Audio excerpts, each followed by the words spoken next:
একের পর এক বোমা মিসাইলে পুরো জনপদকে প্রায় ধ্বংস করলেও ফিলিস্তিনিদের ইমানে চির ধরাতে পারেনি ইসরায়েল, বরং এই সময়ে যেন তা আরও বেড়েছে। এরই নজির পাওয়া গেল 2 দিন আগে।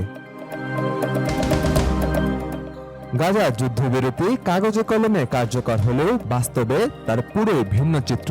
প্রতিদিনই ইসরায়েলের বর্বরতায় প্রাণ যাচ্ছে নিরীহ ফিলিস্তিনিদের। গণহত্যার দগদগে ক্ষত তো আছেই, আছে নিরবিচ্ছিন্ন বিমান হামলা, বিদ্যুৎ ও বিশুদ্ধ পানির সংকট, নিরাপদ আশ্রয়ের অভাব এবং স্বজন হারানোর বেদনার মধ্যে অত্যন্ত কঠিন পরিস্থিতি। কিন্তু থেমে নেই ফিলিস্তিনিরা। দখলদার ইসরায়েলি বাহিনীর আগ্রাসনের মধ্যেই গাজা উপত্যকায় 500 ফিলিস্তিনি পবিত্র কুরআন মুখস্থ করেছেন। স্থানীয় সময় বৃহস্পতিবার গাজা সিটির আল শাতি শরণার্থী শিবিরে এক অনুষ্ঠানের মাধ্যমে তাদের সম্মাননা জানানো হয়।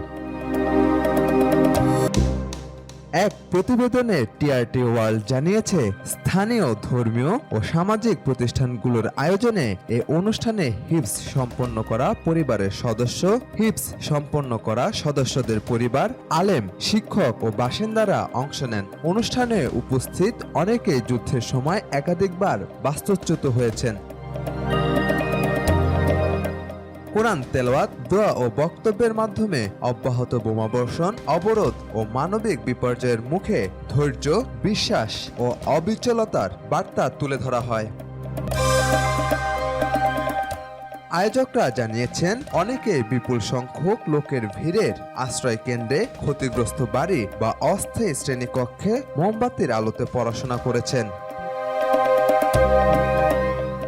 অনুষ্ঠানের বক্তারা বলেন, যুদ্ধকালীন সময়ে কোরআন হিফজ কেবল ব্যক্তিগত ধর্মীয় অর্জন নয়, এটি ফিলিস্তিনি পরিচয় ও সংস্কৃতি সংরক্ষণের একটি সম্মিলিত প্রতিরোধের প্রতীক। সাজেদ আকরাম, সৌরভ, আজকাল।